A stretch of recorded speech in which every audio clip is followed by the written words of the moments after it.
Hello Leo, Sun, Moon Rising, and Venus Signs. Kamusta kayo? Sana po'y nasa mabuti kayong kalagayan.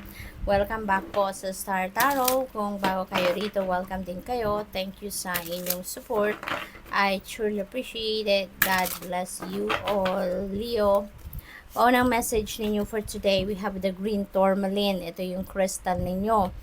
Abundance and prosperity are in infinite supply. I am grateful for the blessings in my life. Ayan. So most likely, Leo, nandito kayo sa punto wherein you're going to experience abundance and prosperity. So there will be money coming in, there will be opportunities, financial opportunities coming in na maghahatid sa inyo ng kasaganaan sa pera, no? Kaya nga sabi rito, I am grateful for the blessings in my life. And that is good that you are recognizing the blessings, no, na binibigay sa inyo ng universe. You're acknowledging it and you're grateful, no? Kasi the more na nagpapasalamat tayo, the more na marunong tayong maging grateful, no, sa mga biyaya, mas marami ang dadating na biyaya. Mas maraming blessings pa ang ipapadala sa atin ng universe.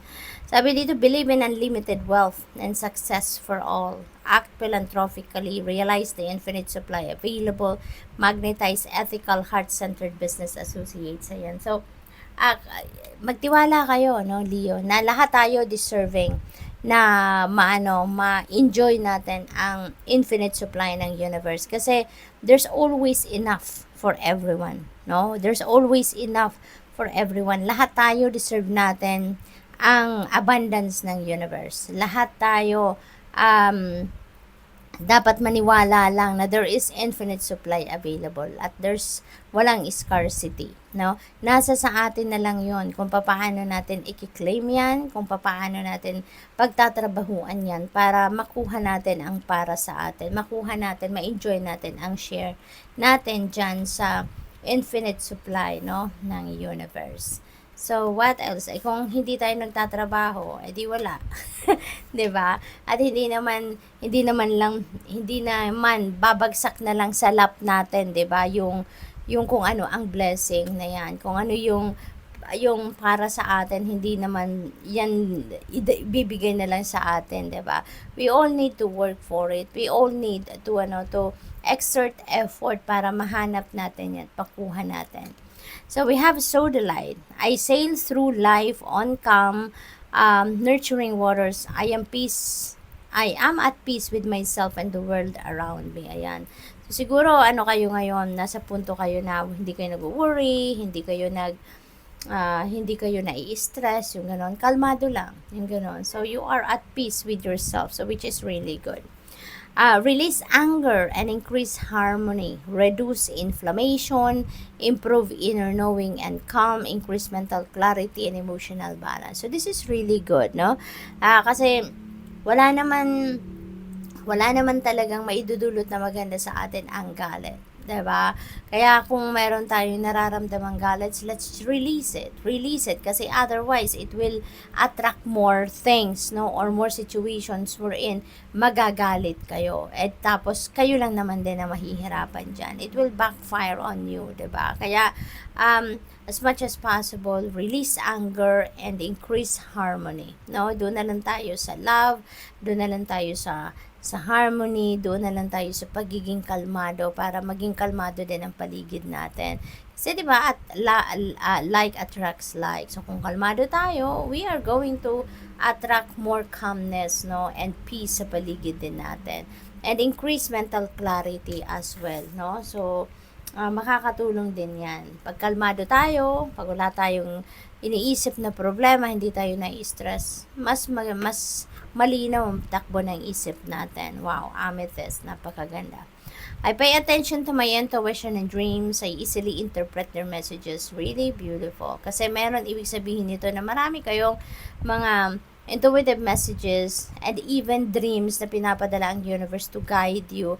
At mabilis ninyong naiintindihan ito. Mabilis ninyong napipick up ang mensahe na pinapadala sa inyo through your intuition and dreams. Because, pinapaandar ninyo ngayon yung kalakasan ng inyong radar, no? Heighten ang inyong intuition, heighten ang inyong psychic abilities. Kaya magandang ginagamit ninyo yan, no, for your advantage.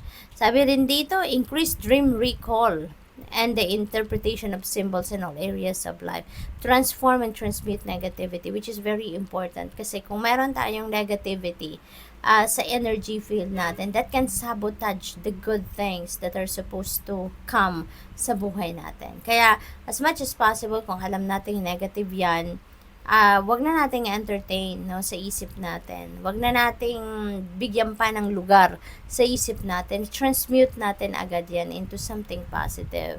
At saka, dream recall, napakahalaga.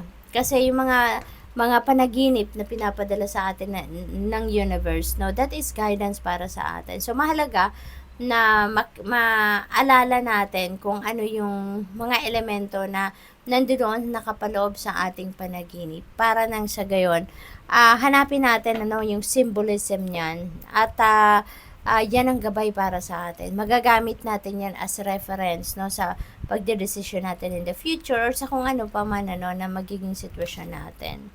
What else? We have rose quartz. Ayan. I allow love and open my heart to attention, affection, and my romantic partner. Ayan. Kasi ano to crystal ito na para sa attraction ng love or pag-maintain ng love, no? So, sabi rin dito, attract your soulmate. Ayan. So, maybe, siguro ang iba sa inyo gumagamit ng rose quartz, no? Nagsusuot, kadalasan sinusuot talaga to ng mga singles, no? So, siguro, ang iba sa inyo, nagsusuot nito ng ring, nagsusuot ng pendant, nagsusuot kayo ng earrings na rose quartz, or maybe some of you, nakalagay lang sa bulsa, no? Yung stone na to. At probably din, sabi nila, makakapag-attract ka ng love din, ano? Kapag nilalagay mo din ito sa bedside mo, no? Sa pagtulog mo, katabi mo siya, yung ganon. Sabi dito, attract your soulmate, increase feelings of comfort and acceptance, amplify unconditional love, cultivate good friends, family, and work relationships. So, napakaganda. It's all about love talaga, no? Yung parang, ano kayo ngayon, nag-expand yung puso ninyo at this time, no? To love. So, you're seeing things, people, situation in the eyes of love. At saka, ano kayo, malambot ngayon talaga ang puso ninyo, no? You are feeling that comfort, no, sa buhay ninyo, sa puso ninyo. Kaya nga kalmado rin kayo, 'di ba? Yung parang sarap siguro ng pakiramdam ninyo sa ngayon na siguro everything is falling into its right places kaya ganyan kakalmado kayo, ganyan kayo ka ano, yung parang buhay na buhay sa puso ninyo, yung unconditional love for anyone, ano, yung hindi ninyo nakikita ngayon yung mga kamalian ng mga tao or mga shortcomings ng mga tao sa paligid ninyo towards you, yung mga ganun. So, really awesome, really awesome. So, good luck, Leo, and that's all I have for you for today. Thank you for watching. Love and light. Namaste.